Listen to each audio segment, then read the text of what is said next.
افغانستان کرکټ فینز د پاره یو بل خبر دا راغلی دی چې افغانستان انډیا سره د دریو ټي20 میچونو سیریز چې کوم دی هغه کنفرم شوی دی.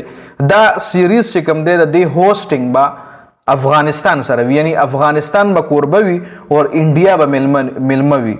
خو دا سیریز چې کوم دی دا په دلی کې دی، لکه په دلی کې به د افغانستان لوبډله د انډیا لوبډله هوسټ کوي، د انډیا لوبډله به ملمه وي او د افغانستان لوبډله به کوربه وي.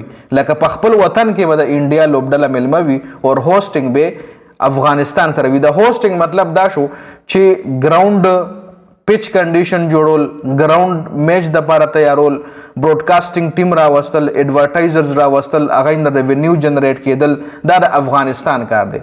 انډیا چې کوم ده په دې کې به د انډیا هیڅ کار نه وي. اوس براډکاسټینګ رائټس چاله ملاویږي، کم ایډورټایزرز راځي، نو دا به افغانستان ډیل کوي. نو دې له هوسټینګ ویل کېږي چې هوسټینګ افغانستان سره دی، خو په انډیا کې دی او انډیا به د دریو ټي20 میچونو دپاره مطلب هوسټ کوي. نو یو ښه اقدام دی د افغانستان کرکټ بورډ دپاره، د افغانستان کرکټ ټیم دپاره، د افغانستان کرکټ دپاره.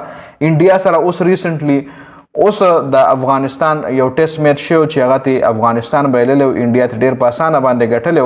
نو افغانستان له پکار دی چې میکسیمم د خپل ټي20 سیریزونو کې، ون ډے سیریزونو کې دې سره ګوره یو خو کلاډیان چې کوم دی هغه بولټ کیږي، کلاډیان چې کوم دی ډاډه کیږي، نوې کول چې کوم نوې کلاډي ته راولي هغه ډاډه کیږي. لکه اوس انډیا د استرالیا شو، انګلینډ شو، اوس انګلینډ چې کوم دی دغه سره سیریز نه کوي افغانستان سره، او بیا په ورلډ کپ کې انګلینډ او افغانستان آمنے سامنے کیږي.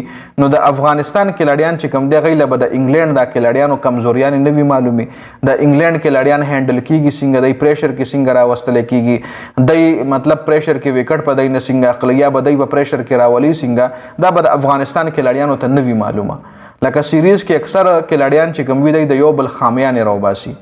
لکه اوس د پاکستان او د ویسټ انډیز سیریز دی، نو د ویسټ انډیز چې کوم بالران دي نو به د بابر اعظم، د فخر زمان، د محمد رضوان ویک پوینټ رانیولي وي او هغه ویک پوینټ مطابق په هغې خپلې پریکټس شروع کړي وي چې موږ به بابر اعظم داسې ګیرو، رضوان به داسې ګیرو. دغه رنګ د پاکستان چې کوم بالران وي هغوی به د ویسټ انډیز په بیټسمینانو باندې ریسرچ کړي وي چې فلانی بیټسمین به څنګه ګیرو، فلانی بیټسمین نه به مطلب کیچ څنګه وباسو یا به آوټ کوو څنګه. نو دې له پلاننګ ویل کېږي او دا پلاننګ هله کېږي چې کله پریکټیکلي ته ګراوند له کوزېږي. نو افغانستان له به د مرغه سیریزونه شته نه دغه ملکونو سره، بیا چې کله میچ راځي هغه په آی سی سی ایونټ کې راځي، نو بیا به د افغانستان لوبډلې ته یا د افغانستان کرکټ ټیم چې کم کلاډیان دي هغوی له به د دغه لوبډلو د خامیانو، د دغې لوبډلو د کلاډیانو د غلطیانو پته نه وي.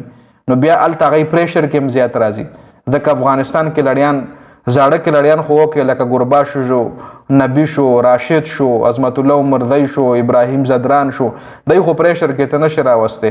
خو چې نوې کم هلکان وي هغوی بیا پریشر کې راځي، که بالر وي هغه بالنګ کې ګیر شي، که بیټسمین وي هغه نه بیټینګ نه کېږي.